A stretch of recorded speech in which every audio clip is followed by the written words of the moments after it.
आप सभी का फिर से स्वागत है मेरे YouTube channel in for achievement history with Preeti. और आज हम करेंगे फिर से क्लास 12 हिस्ट्री का चैप्टर नंबर 8 जिसका नाम है किसान, जमींदार और राज्य। और आज हम इसका पार्ट जो सेकंड है उसे करने वाले हैं। तो चलिए इसको शुरू करते हैं। तो अब हमारा जो टॉपिक है वो है ग्रामीण दस्तकार। थोड़ा सा रिवाइज करवा देते हैं पिछले बार का। इसमें हम जो आइन अकबरी है उसके बारे में पढ़ेंगे जो कि अबुल फजल ने लिखी थी कि उसने इस आइन अकबरी में कौन कौन सी बातें लिखी थी, गांव से लेकर पंचायत से लेकर। तो अब हम इसको शुरू करते हैं।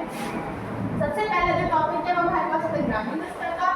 अब देखिए जो ग्रामीण जो दस्तकार है ऐसे लोग होते थे जो कि बुनाई, लिपाई और कुम्हार इन सब का कार्य किया करते थे, उनको हम कहते थे दस्तकार। गांव में 25% लोगों का जो घर था इसका तो दस्तकार था। और जो दस्तकार और कभी कभी किसान और दस्तकार दोनों में डिफरेंस करना मुश्किल हो जाता था। पता ही नहीं चलता था कि ये जो व्यक्ति किसान है कि दस्तकार है। क्यों? क्योंकि कभी कभी जब सीजन ऑफ रहता था किसानों का तब वो दस्तकारों का भी क्या कर लिया करते थे, काम कर लिया करते थे जिससे उन्हें इनकम मिले। तो इस तरीके से हमें किसान और दस्तकार के बीच कंपैरिजन करने में डिफिकल्टी होती थी। अब हम बात करेंगे मिरास, जो कि आपके एमसीक्यू क्वेश्चन में पूछा जाता है। मिरास दस्तकारों को काम के बदले में दी जाने वाली जो भूमि है इसको हम बोलेंगे मिरास। जजमानी प्रथा, जजमानी प्रथा एक ऐसी प्रथा है जिसमें दस्तकार के कार्य के बदले उन्हें भत्ता, खाना, सुविधा दी जाती है। सो इतना क्लियर हो गया दस्तकार के बारे में। इससे आपका 3 नंबर का क्वेश्चन बनेगा।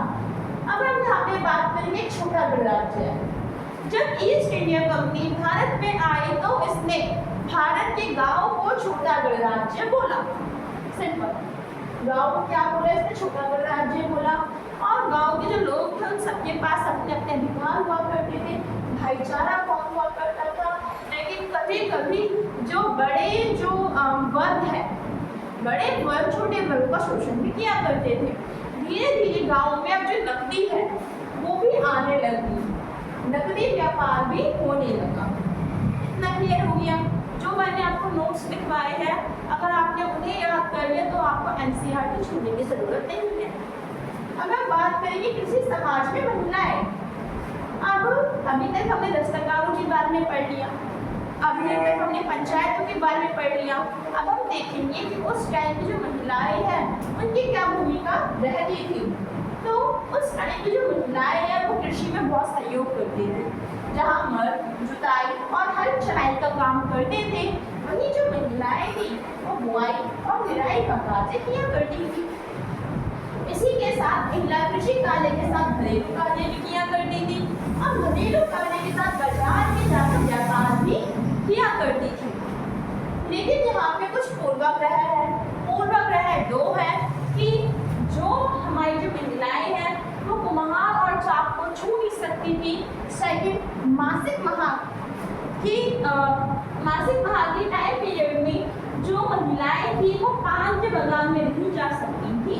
इनसे आपके क्वेश्चंस बनते हैं। अब हम आते हैं यहाँ पे और महिलाओं के बारे में क्या बताया गया है।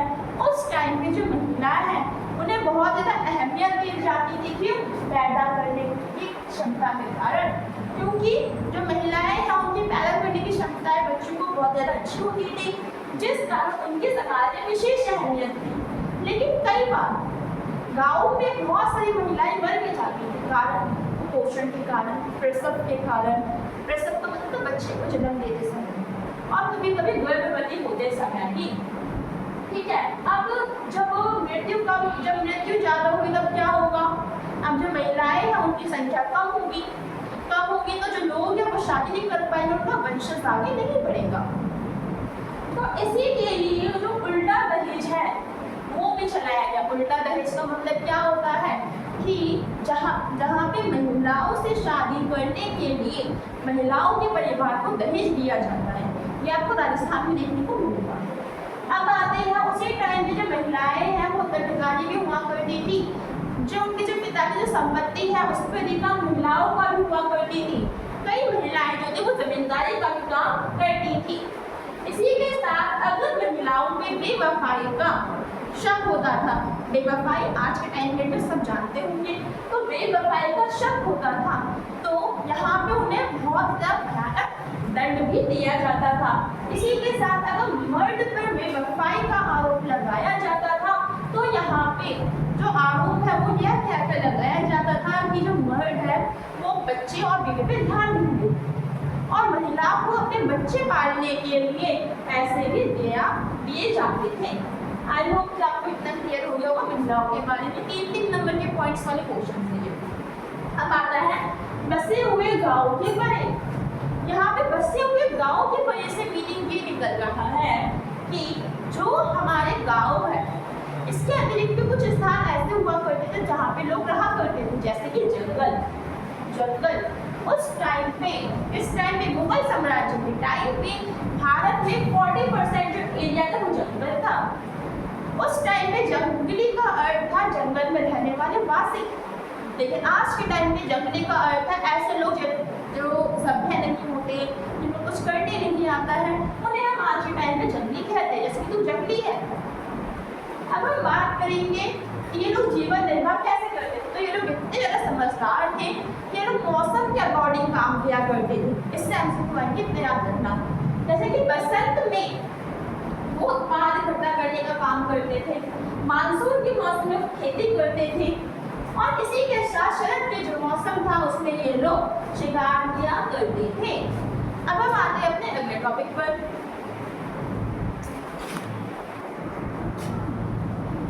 तो अब हम यहाँ पे बात करेंगे जंगलों में घुसपैठ। जंगलों में घुसपैठ मतलब कि ये है कि कई बार क्या होता था, बहुत सारे जो आरोपी है, जो बदमाश है, वो जंगलों में आकर शरण लेते थे, जिस कारण उनको पकड़ना इजी नहीं था।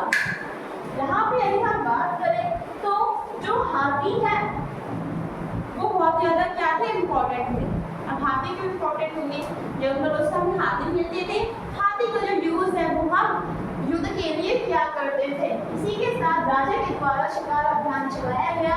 शिकार अभियान के दौरान वह अपने साम्राज्य के हर कोने कोने में जाकर वहाँ के बारे में देखरेख करता था, अपनी जानकारी लेता था।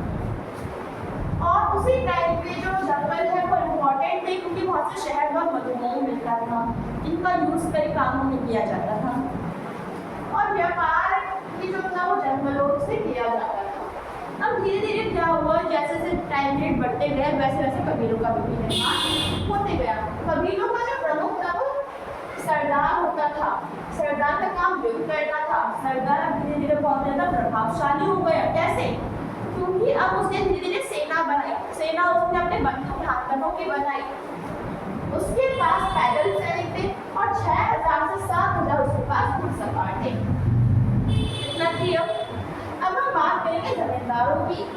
जमींदार ऐसे लोग जो कि बहुत बड़ी तादाद में होने वाले जमीन के मालिक हुआ करते थे और जमीन को ये लोग कृषि के लिए दिया करते थे, जिससे जो उत्पाद मिलता था वो अपने पास रखा करते थे।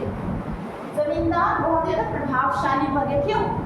पहला तो उसकी जाति ऊंची है, सेकंड आता है कि उसको बहुत सारे विशेषाधिकार प्राप्त है जिस कारण वो समाज में प्रभावी है और उसकी जो मिल्कियत होती थी, जो उसकी संपत्ति होती थी वो जमीन हुआ करती थी और उसके पास बहुत सारी तोड़खाने भी हुई थी।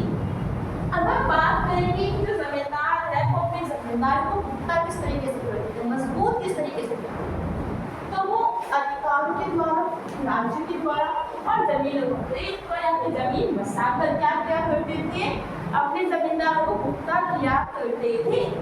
यहाँ पे जो जमींदार है ये शोषण के विरुद्ध आवाज उठाते थे और साथ में किसानों की मदद भी किया करते थे। अब हम बात करेंगे भू राजस्व प्रणाली। भू राजस्व प्रणाली का मतलब है, राजस्व का मतलब होता है कर, मतलब कि भूमि के लिए जो किसान कृषि कर रहे हैं तो उनसे जो कर लिया जाएगा उसको हम बोलेंगे भू राजस्व प्रणाली। प्रशासनिक तंत्र में उस टाइम पर राजस्व आंकलन, वसूली एवं कृषि नियंत्रण जैसे कार्य किए जाते थे। वहाँ पे अगर देखा जाए तो जो हमारी जो कृषि है इस पे नियंत्रण था, जिसको दीवान कहते हैं। क्या कहते हैं? दीवान। यदि हम बात करें कि भू राजस्व के चरण कितने थे, तो भू राजस्व के 2 चरण थे। एक था कर निर्धारण, दूसरा था वास्तविक वसूली। कर निर्धारण का यहाँ पे ये मतलब है कि हमने इतना माना कि हाँ इससे ये कर मिलेगा, इससे हमें 65 रुपये कर के रूप में मिलेंगे। लेकिन वास्तविक वसूली का मतलब क्या होता है कि जो हम उससे असल में प्राप्त हुए, ये तो हमने बस इमेजिनेशन की थी, 65 के बदले में 50 रुपये कर के रूप में मिले, इसे हम बोलेंगे वास्तविक वसूली। अब हम यहाँ पे क्या देखेंगे? अग्रिम गुजार। भू राजस्व अधिकारी जो था वो हमारा आमिल गुजार था, और इसी के साथ जो अकबर है उसने अपने टाइम पीरियड में नफाई का काम शुरू करवाया। उसने नफाई 2 चीज़ों की करी। पहला था जुती हुई जमीन की, दूसरा था जोतने लायक जमीन की। इसने दोनों की क्या करी? नफाई, ताकि उसे पता चले कि हमारे देश में, हमारे शासन में कौन कौन सी चीज़ें ज़्यादा विकसित हो रही हैं और हमें किस पे फोकस देना है। यही प्रयास 1665 में औरंगजेब ने भी करा था, लेकिन उससे सक्सेसफुल नहीं हो पाया। आई होप कि आपको इतना समझ में आ गया होगा। ज़्यादा लैंडिंग वीडियो नहीं बनाऊंगी, फिर आपके सिर के ऊपर से जाएगा। मिलते हैं अगले पार्ट में, और मैं आपसे आशा करती हूँ कि आपको ये समझ में आ गया हो। कुछ डाउट हो तो कमेंट में ज़रूर लिखना।